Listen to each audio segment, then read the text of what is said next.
They're in the gate.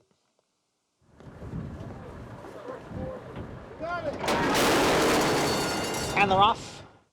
En Wye Cee breaks sharply, goes out for the lead. Devamani running in second, breaking the rules on the outside in third. Olympico is down at the rail. And Seismic Wave is the early trailer in fifth as they move around the clubhouse turn. It is En Wye Cee who steps away here to lead by almost 2 lengths.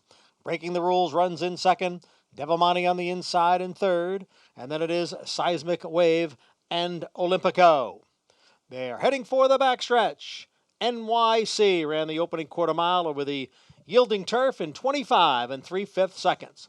It is En Wye Cee in front here by a length, breaking the rules, getting a bit closer now in second. Devamani is down at the rail in third, and on the outside is Seismic Wave. Olympico continues to trail. En Wye Cee is the leader here. En Wye Cee by a length and a quarter. Breaking the rules, still in second. And Devamani at the rail. On the outside, Seismic Wave and Olympico. So positions are unchanged after a half mile in 51 seconds.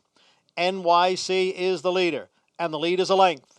Breaking the rules, continues to track along in second with Devamani at the rail, followed by Seismic Wave and Olympico. And now the field is midway around the far turn.